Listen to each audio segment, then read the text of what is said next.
Jangan lupa like, komen, dan subscribe channel YouTube TVRI Bengkulu dan nyalakan lonceng notifikasinya.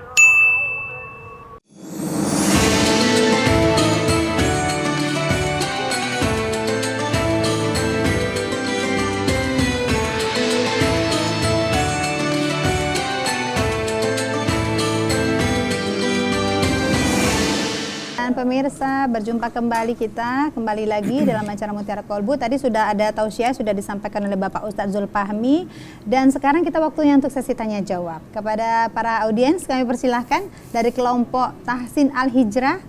Siapa yang ingin bertanya pertama? Ibu, sebutkan namanya Ibu.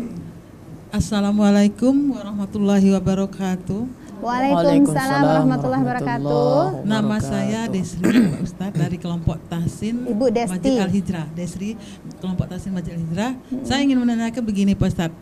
Dengan yang masalah dibahas tadi itu bahwa kita harus sabar dalam menghadapi ujian. Iya. Nah, ada ungkapan bahwa sabar itu kan harusnya kita tidak ada batasnya, gitu Pak Ustadz ya. Tapi ada juga saya dengar sabar itu 3 kali katanya. Itu dalam hal apa membedakannya bahwa sabar itu tidak terbatas, sementara ada yang sabar itu cuma 3 kali? Apakah itu dalam hal apa, Pak Ustadz, penjelasannya? Itu saja Pak Ustadz. Assalamualaikum warahmatullahi wabarakatuh. Waalaikumsalam warahmatullahi wabarakatuh. Iya sih Bu, ya kadang orang bilang sabar tuh ada batasnya loh, gitu ya Ibu ya kadang ya. Gimana nih Pak Ustadz? Baik. Gimana, langsung? Langsung dong. Oke, jadi itu sudah pernah kita bahas ya di pertemuan sebelumnya. Iya, sebelumnya. Jadi kalau masih ada batasan sabar berarti belum sabar itu. Karena tidak ada kita temukan batas itu 3 kali gitu. Ngomong sabar udah gitu. Sabar. Karena memang kita apapun ya yang kita hadapi itu, baik itu musibah apapun, apa fitnahan orang, itu kan bisa musibah juga itu. Difitnah orang, dizolimi orang, atau musibah yang memang pribadi sifatnya ke kita kan. Memang itu antara kita dengan Allah ya. Kehilangan keluarga, rumah terbakar, kecelakaan, anak segala macam aja, itu musibah-musibah seperti itu, pribadi sifatnya kan. Ya sabar, kita dituntut untuk banyak bersabar. Ya kan? Ya ayyuhalladzina amanu ista'inu bis-sabri was-shalah innallaha ma'as-sabirin. Di sini dapatnya itu. Jadi orang-orang yang senantiasa bersama Allah itu ya harus sabar. Memang maka tidak disebutkan jumlah nilainya itu berapa itu Allah berikan ganjaran. Apa sekilo, apa sekarung, nggak ada. Tidak ada. Orang yang sabar nih memang Allah bersama orang-orang yang sabar itu. Masya Allah. Jadi tidak ada takarannya Bu. Itu barang tidak ada. Tidak ada batasannya. Tidak ada batasan tuh. Jadi pokoknya sabar aja lah. Jadi dalam hal apapun nggak ada ya Pak Ustadz ya? Batasan sabar. Manusia saja, manusia biasa kayak kita ini aja yang ada batasan sabar. Saya tahu nih, saya ini ada batasnya loh, sabar saya ini. Berarti tidak sabar namanya. Walaupun memang kita secara ini dah, ya pasti manusiawi lah itu namanya. Tapi dari segi hukumnya kan tidak ada batas sabar itu, tidak ada. Memang disuruh kan itu sudah diuji disampaikan kepada umat-umat terdahulu. Para nabi-nabi kan diuji juga. Kalau Nabi Ayub pernah dengar ceritanya, diuji dari penyakitnya. Itu kan aduh, udah pernah Ibu pernah diuji penyakit seperti itu? Sampai korengan galau-galau, sampai bunuh-bunuh. Dan bertahun-tahun. Hatinya aja yang belum diluluri sama ulat-ulat itu. Otaknya ketika dia sujud itu, dalam kisah itu sudah tertuang ulat-ulat di kepalanya keluar semua. Penyakit lah. Tapi dia sabar. Nah, karena memang ujian sabar ini antara kita dengan Allah. Goib, sifatnya itu goib Bu. Kita hanya dengan Allah yang tahu. Orang bisa saja saya ini sabar di lisan, tapi hatinya bisa jadi lain. Sehingga itu masih ada sesuatu yang ganjal di dalam hati. Jadi kalau sudah sifatnya sabar, pasrah, serahkan kepada Allah.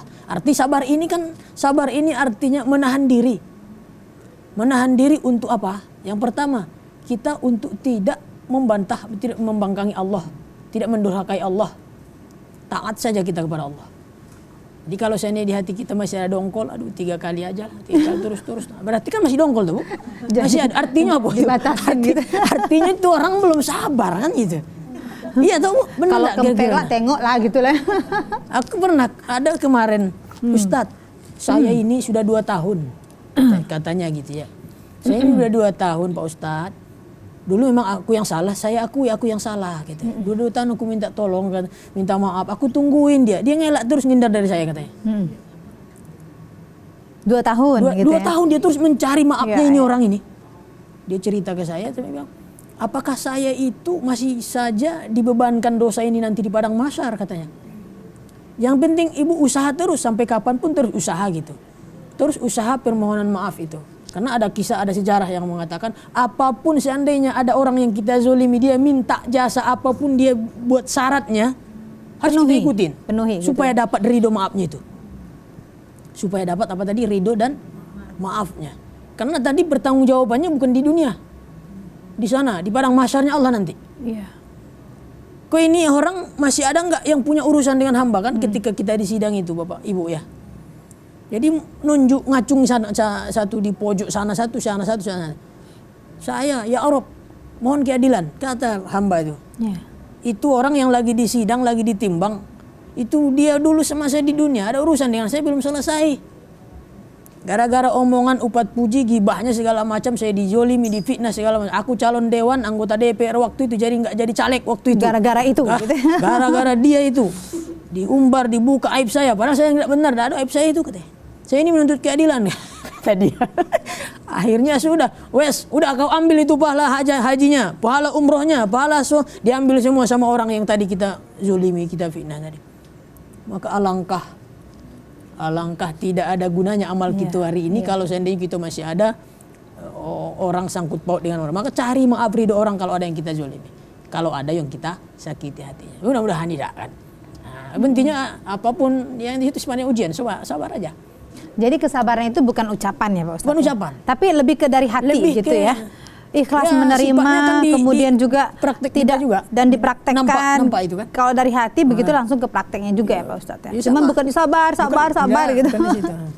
bukan di bibir gitu ya. Iya, ada suami kan? Ah. Ada Istri? Istri. Ah. Nah, datang ini tetangganya kan, lakinya meninggal. Ah. Nah, meninggal pas Iya, jenazah iya. masih di Ah. depan. Di Terus depan ada tamu jenazah. gitu Ada ya, tamu datang. penglayat. Sabar dek ya. Iyo, sabar kata kakak. Gimana kalau suami kakak yang mati, apa kakak sabar? Belum tentu. Itu Iya, jadi ini sabar ini kadang-kadang itu waktu orang musibah kita ikut sabar. Tapi memang kita disuruh untuk saling mengingatkan, saling menguatkan gitu. Kalau orang ketimpa musibah, ya kita kuatkan, Iya. kita hibur kan gitu. Memang tanggung jawab kita sebagai seorang muslim kan. Saling menasihati, mengingatkan, ya, Pak Ustadz, ya. menguatkan. Ya, tetapi intinya sabar tuh Tidak ada batasnya, batasnya. Dan dia tidak bisa hanya di apa namanya? Jadi Di lisan saja. Indikatornya di lisan, Iya. bukan indikatornya di lisan kita. Lisan kita bisa berbohong. Aku kemarin tuh dipitnah sama Pak RT, sabar aja aku, tapi kok gibahnya masih ngomongin orang tuh. Iya, iya. Nah, berarti belum kan? Nah, malah itu jadinya ujung-ujungnya apa, dosa kan muncul itu. Kayak kalau Jadi- orang nggak sabar jadi- tuh kayak dosa munculnya gitu. Jadi dari hati dan terpancar di sikap Ya, gitu sikap ya. di Pak Ustadz, ya. prakteknya, Praktek ya. pengamalan kita sehari-hari. Nah disitulah kira-kiranya. Panjang kali Gitu ya Itu. Ibu Desti. Baik, ternyata sabar itu tidak ada batasnya dan tidak ada jumlahnya berapa nggak ada ya Pak Ustadz ya. Maka Allah itu tidak ada ngasih berapa takaran pahala batasan. takarannya untuk nggak orang ada. yang bersabar ini tidak ada Allah kasih segini. Iya. Nanti Allah bersama orang-orang yang sabar. Itu kan ujung-ujung ayat itu banyak itu 200 berapa? 105 kali disebut kalimat sabar dalam Al-Qur'an itu. Masya Allah. Dan segala urutan turunannya itu. Kalimat itu selalu bersandingan dengan perintah sabar disandingkan dengan sholat, sabar disandingkan dengan apa masalah, apa ujian, ikhlas dan segala macam itu. Jadi suka, duka, pahit, manis semuanya diterima begitu ya Diterima. Pak Ustadz ya. Ketentuan-ketentuan Sabar. Allah itu diterima saja ya. Begitu ya Ibu Desti. Baik, selanjutnya siapa yang ingin bertanya kami persilahkan. Silakan. Assalamualaikum warahmatullahi wabarakatuh. Waalaikumsalam warahmatullahi wabarakatuh. Masih menyambung tadi ya apa kata Pak Ustadz bahwa sabar itu tidak hanya di mulut saja, Iya. apa di lisan saja, tapi hati juga dipancarkan seperti itu. Kita kan setiap manusia mempunyai musibah, ujian masing-masing. Mungkin sekarang ini kita juga sedang mendapatkan lagi ada musibah, ada ujian apapun itu. Nah, gimana Pak Ustadz agar betul-betul sabar itu memang kita lakukan gitu. Jadi pertanyaan saya, kiat apa atau amalan apa yang harus kita lakukan agar kita tuh benar-benar sabar dan menerima ikhlas dengan ujian yang musibah yang sedang terjadi kepada kita. Seperti itu Pak Ustadz. Baik, baik. Wassalamualaikum warahmatullahi wabarakatuh. Waalaikumsalam warahmatullahi wabarakatuh. Waktu Ini bisa deh nih jawab. masih. Ini apa mungkin lebih ke tips triknya, kemudian juga kiat-kiatnya Pak Ustadz, karena kita manusiawi ini ya biasanya kayak gitu tadi Pak Ustadz, sabar itu ada batasnya gitu kan. Baik. Gitu Pak Ustadz, supaya kita istiqomah dalam kesabaran. Dengan ibu siapa? Oh iya belum tadi itu dengan dapat Mbak Erta. kenalan kan kita belum. Iya. Jadi Dengan ini Bu Bu Erta ya. Iya. Jadi tipsnya tadi di ayat tadi saya sampaikan. Kalau memang kita benar-benar meyakini segala sesuatu yang menimpa kita itu adalah kita yakini itu atas izin Allah. Kita yakini itu atas izin Allah. Kalau sudahlah itu kita yakini bahwa Allah yang punya kuasa atas itu musibah segala macam, karena itu hak prerogatifnya Allah. Yeah. Tidak ada yang bisa ikut campur dalam urusan itu, maka insya Allah kita bisa lugu nerimanya. Yang kedua, apa katanya? Ya ayyuhalladzina amanu sta'inu bis sabri was Sabar. sabar solat. Apa? Kenapa harus solat? Sabar dulu baru solat. Kenapa? Karena itu kan media kita untuk kita bisa dengan Allah, pendekatan membangun kedekatan kita dengan Allah. Kita sebagai hamba, ya kan? Bangunlah komunikasi seakrab-akrabnya dengan Allah dengan sholat itu. Banyak yang bisa diselesaikan dengan sholat. Kita curhat di situ. Habis kita sholat, bahkan bacaan-bacaan sholat ini kan semuanya kan percakapan kita dengan Allah. Dengan Allah SWT. Nah itu tadi, jadi supaya istiqomah yakini bahwa memang itu tugasnya Allah dan itu memang hak kita. Kita ini diuji Allah, memang itu sudah kita. Allah tugasnya ini menguji, memberikan ini. Kadang ujian itu ada yang sifatnya memang ya berat betul, merasa kita itu bukan sesuatu yang mampu kita hadapi. Tapi Allah kan tak pernah menguji hamba di luar batas kemampuannya. Nah maka kembalinya itu ke diri kita. Ya dekatkan diri kepada Allah. Ketika ada orang umpamanya walanabluwannakum bisyai'im minal khaufi wal ju' wa naqsim minal amwali wal anfusi was samarat wa bassiris sabirin alladzina idza asabathum musibah qalu inna lillahi wa inna ilaihi raji'un. Jadi setiap musibah itu kembalikan kepada Allah Subhanahu. Jadi kalau sudah seperti itu insyaallah. Tapi lakukan juga amalan-amalan yang kira-kira bisa membangun kedekatan kita dengan Allah. Ketika Allah uji seorang umpamanya dengan kematian, kekurangan buah-buahan, diri kita ini senantiasa merasa kurang. Tak lengkap. Kalau musibah yang lain seperti contoh umpamanya kematian, nah itu biasa ujian kita diuji kita. Sedih nggak kalau kita ditimpa kematian, Bu? Sedih. Kehilangan orang tua kita. Sedih, Bu? Kehilangan anak kita, sedih kita. Sangat sedih. Itu bersedih kita. Tapi kita harus yakini juga kita orang beriman. Nah, tadi orang yang beriman tadi kan. Jadi makini kembalikan kepada Allah karena harus mengucap selalu istirja. Ketika ujian itu datang, itu yang utama terucap dari lisan seorang mukmin. Qalu inna lillahi wa inna ilaihi raji'un. Karena kalau tidak seperti itu mulai itu setan datang. Digiring hati kita, pikiran kita. Akhirnya apa?